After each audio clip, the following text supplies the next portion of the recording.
Hey everyone, this is 916 News. This is going to be a video just about one specific subject, and that subject is Syria, the civil war and the war that's been going on. The war that's been going on since 2012.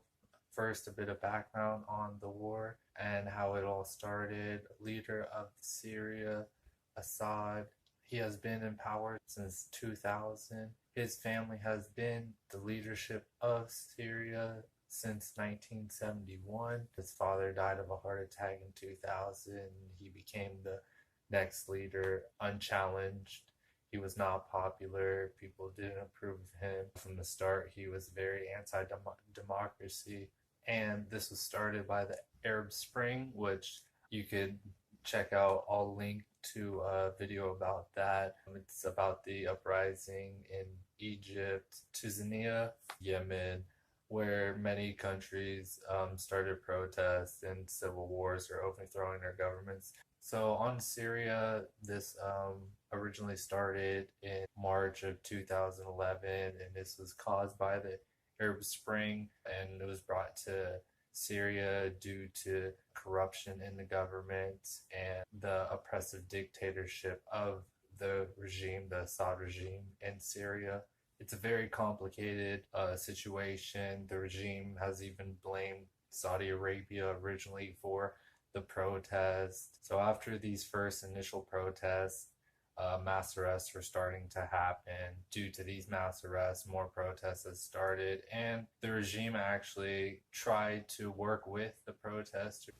When these protests first, the regime actually was trying to work with the protesters and ended a 3-decade-long state of emergency where security courts were in place, and I'm not sure what occurred in those courts, but I don't think it was that great. I'm guessing it wasn't too good. The state of the country was a very police, and they were hostile to and they were violent to those who questioned the regime. After months of these first initial protests and the regime starting to work with the protesters, they eventually ended up attacking the protest and hurting, injuring, killing protesters.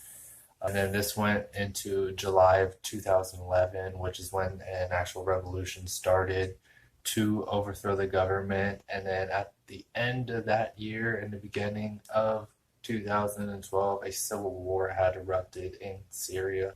And also at this time, the Kurdish people had declared an independence because they lived in a part of Syria among other countries. So that is another story that I'm going to have to do a report on.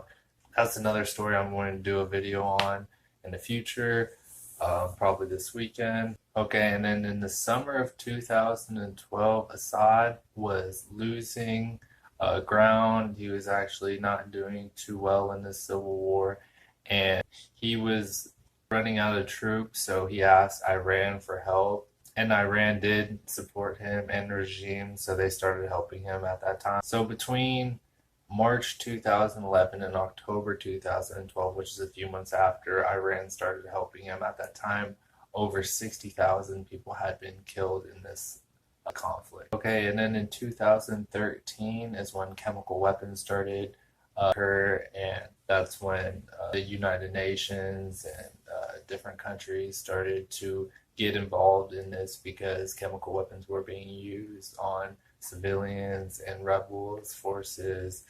Chemical weapons are illegal. They have been since the Geneva Convention. And ISIS actually started during this right then.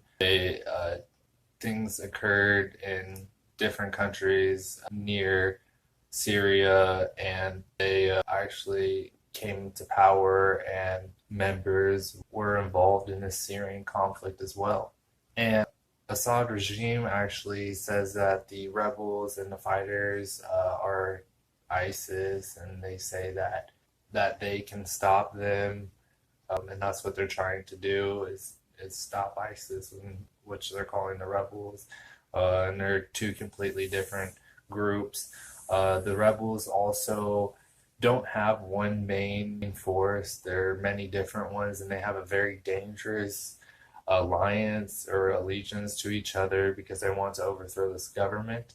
But it's likely that once they do this, that there will be another civil war or a fallout from this alliance because it's so delicate. And then in 2015, Russia gets involved and they actually start bombing civilians and cities because they are supporting the Assad regime. They're using barrel bombs, and most of these chemical weapons have been in these barrel bombs. I don't want to talk about them. It's very bad and sad. They're also using normal jets to do airstrikes on these citizens or on these cities. And Russia and China have actually prevented a lot of the international help from happening and to take place to try to stop this violence and this whole conflict because they are not pro-democracy. This conflict, the protest is led by the people. It's not democratic in a sense, but it is for a better life and less of a strict and harsh government. And China and Russia have a very strict government, and their interest in oil or the government controlling the market of oil in Syria is very important to them in this situation. And protests for more rights or more of a free market would not be to their best interest. So Russia has been bombing the rebel controlled territories and cities. Also with these chemical attacks in 2013 was the first reported chemical attack by the United Nations, and Obama even had released statements about it and started a CIA program to help the rebels train to fight. And then in 2014 and 2015 is when it was actually the third documented time of a chemical attack. And then that's when Russia started to get involved. So in conclusion, there's been over 300,000 people who have died. There's 11 million refugees as of now. And the latest update on this is actually on May 14th.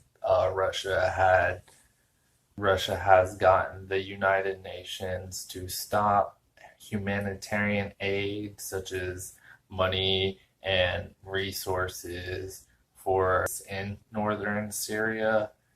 So, and then the video, just thanks for watching. It's 916 News. Forget Channel 10.